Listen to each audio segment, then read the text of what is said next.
technologies that we have now. I'm sure we'll be dated quickly, the current state. But as of now, at least we marked some adulthood. We have crossed our juvenile phase, and that's what. So, in order, so to say, DevOps is nothing but a software engineering in its, prime adulthood or middle age in that segment. That way is how I would define DevOps, and so I don't definitely want to make, a breadwinning offering capabilities out of that purely if that does not have a definition.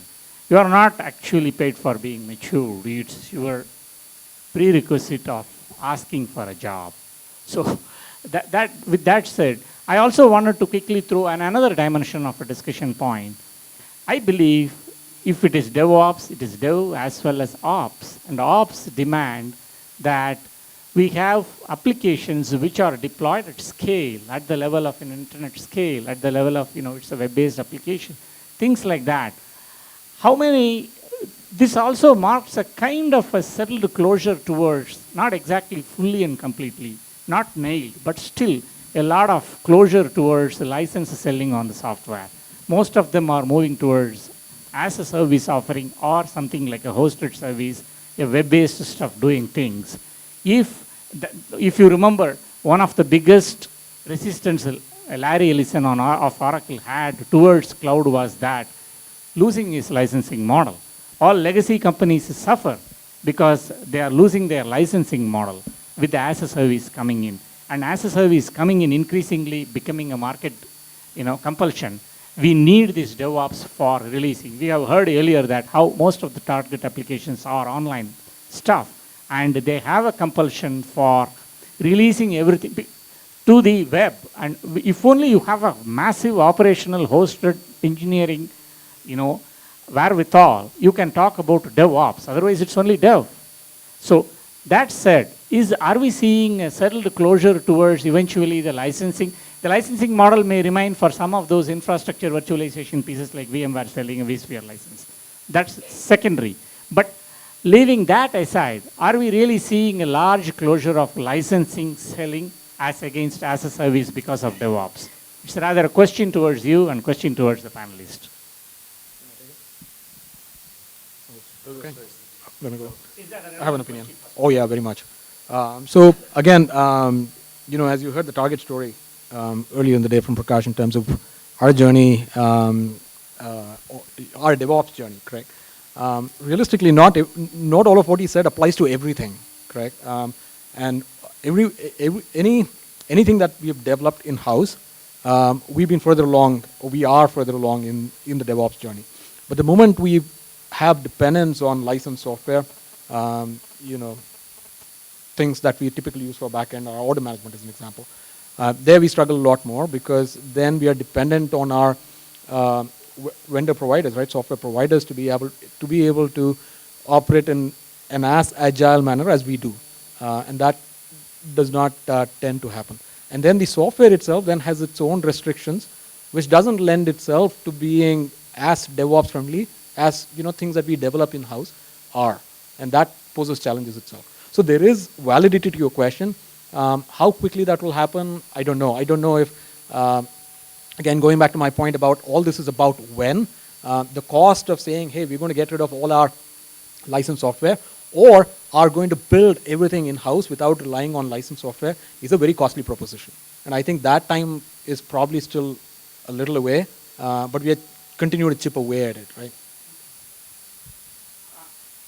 If I can take liberty to open to the floor questions to anyone specific or generally to any one of us, so that would make it more interactive. So with that, I think we should stop our gyrating and rather invite a question or a specific answer that you may have that he will have an answer for it.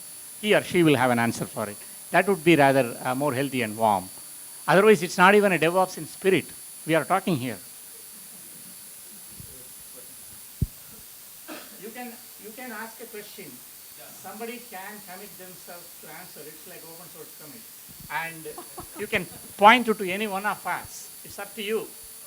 It's a very general question. It's in the same topic what you just described about the software as a service and whether the companies are moving more toward the software as a service, not towards the licensing software.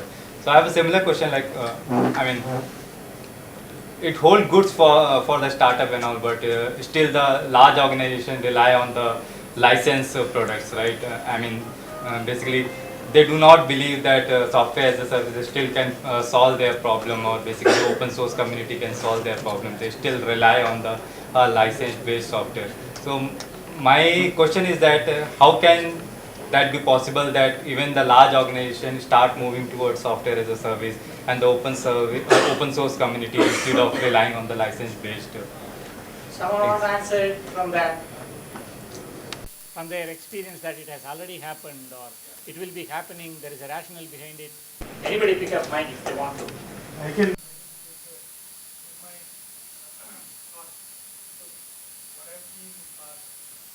15 years is the industry has gone through a series of change where people were developing in-house applications, moved on to package, commercially off-the-shelf packages, and then coming back to the custom-built application. The only difference between the pre-packaged era and post-packaged era is the framework structure is so robust now that if you want to bring up a new application, it's a matter of days, even not even months. You want to bring up a new site, you have so many frameworks available in the market, you'll be able to pull up a site. That's a separate thing. How much stability you want to put in it, how much functionality you want to put in it. So you build over and over that, right? But the framework is so robust now that people are relying more on those frameworks to build their applications rather than building on packages, so that they know what their requirement is, they know how much they have to scale, and accordingly they can weigh in on what kind of framework they want to use, what kind of infrastructure they want to use, and stuff like that. So that was my. Just to answer this question on is SaaS going to be the one model for what's been on the licensing model that's been there on the larger industry. Banking industry now, most of them are now cloud SaaS enabled. They have a mixed cloud topology, which is like hybrid version. So they still retain their data in their own premise. They still license out most of the server-based things, which is actually hosted on the cloud.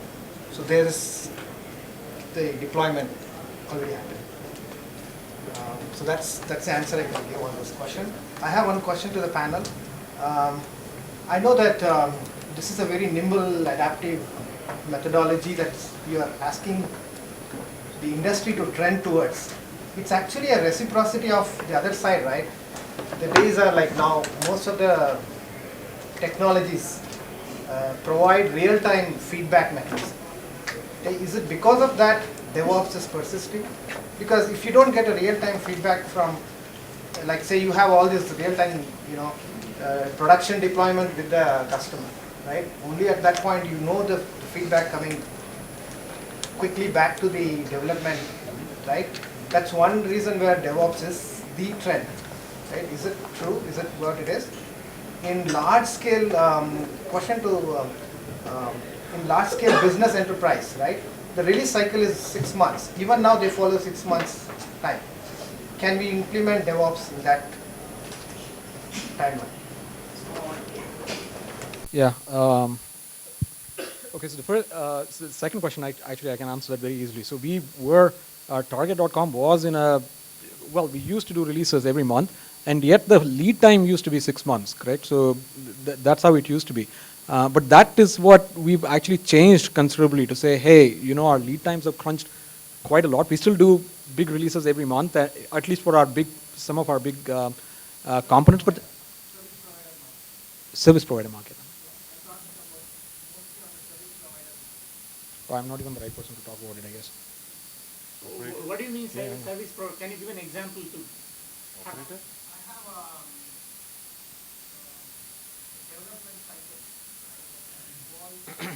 that involves embedded technology, that involves application, that involves a lot of inbuilt hardware ASIC onto the application platform. It does involve all these cycles to happen. Until you have the good design in place, you can actually go to the customer, put a deployment strategy, and then start pushing the feature sets in layers and then getting back the response. But then in this case, you have to do enough design yourself to actually go out. Actually, I don't know why that is so specific only to the service provider. It's true of even any e-commerce package. It's true for any e-commerce. Absolutely. I mean, we put software out there in front of the guest, and the guest is going to use it. We don't know if it's going to be, if you're going to get it 100% right or not, right? Which actually forces DevOps on it, because we got to drive a test and learn culture, right? Something that we put in right now, we suddenly see, hey, our search, conversions are dropping tremendously. We need to do something about it immediately. How do we then correct that, push a new release in? I think that question comes back to us, and we've got to be as responsive as we can be. I think the problem is the same, but just the fact that you said, right, that actually underlines the need for DevOps even more. I will answer your question from my experience. I think more or less you are relating where your requirements, designs, all those things need to be invented. Definitely from our perspective, we do not upfront go with the so-called the DevOps, and in this case it's a risk for us. However, for the customization or the baseline solution, assume that if you have you're implementing in a Vodafone or kind of thing, where you have successfully deployed these solution in other areas, where we could able to experiment with the DevOps. Okay, but for the new product, the new concepts, NPD's perspective, we generally avoid it. But we are trying how we can figure out. Yeah, that is one. Second perspective, I think maybe your first question, the previous first question asked about the ops environment itself. Now it is. We have moved a level above. Of course, it must be there with other. Instead of realizing or only in the production environment, that environment we are simulating and moving a step before, which means into the test, even to the development environment, which means a developer will have a desktop where he can go through, of course, in his own local environment, and he can parallelly test that in the several production environment, whichever this particular piece of software is going to work. But catchy is this can work mainly in the customization kind of product or in the baseline solution kind of product. It works very well, but not on the new product development. You want to throw a question? I'm not sure if I have much to add. If I understood your first part of the question correctly, you were asking what's the impact of the increased instrumentation and responsiveness of the infrastructure, how that changes the whole approach to developing a system. And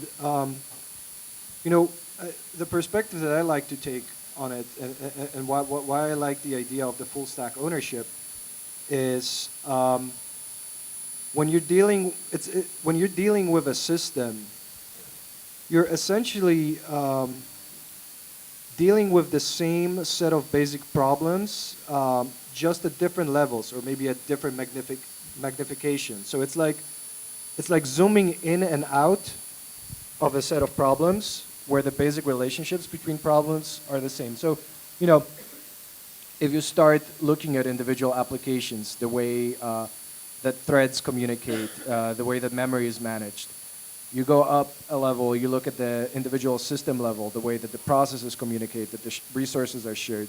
You move up a level, you look at clusters of nodes sharing resources, sharing configuration, needing to discover each other. And then you move up from that when you look at data centers talking to each other. The basic set of problems with which you're dealing is the same. And those are the same sort of basic problems that computer science has struggled with since the very beginning. So I think that the increased instrumentation and the better diagnostic data we get out of infrastructure now allows us to go up another level of abstraction and start treating the infrastructure more as a part of the software system. And so again, we can automate it the same way that we can do the sort of the lower levels. So yes, that's kind of vague and maybe not to the point, but it's my best try. So It throws a lot of insight. You have a question? Question is for companies that have been able to able to hear me? Are you able to hear me? And to everybody here in the room. So the question is, so I'll give a little bit of background from where I come. It's a large organization, technology organization, and we have organizational silos. We have development team, rolling up to one leader, then we have the QA team rolling up to one leader, and then we have the entire operations team, right? Many a times we still see that, the priorities and the vision of some of these groups draw you towards different competing priorities, and eventually you end up working in silos. So in a situation where the developer really doesn't know, we are just throwing things off our, walls to the next in line and not really collaborating. So the question is, this background to the question is, in areas where you've been able to implement DevOps successfully, did you have to break some of these organizational silos and bring in, groups together under a unified vision of a leader or whatever it be? What kind of organizational changes did you have to make in order to make DevOps successful? But trust me, there is not one in this room who is in dearth of any woo on these areas of that you are asking questions. Whether you like it or not, it happens to be so that generally dev teams are ahead in some of these interesting and passionate stuffs. That said, how did we solve? I think such a radical impact as what we are expecting the DevOps to do and benefit us cannot happen unless the highest stakeholder in the whole stack ownership, the highest stakeholder, is also the highest guy who calls the shots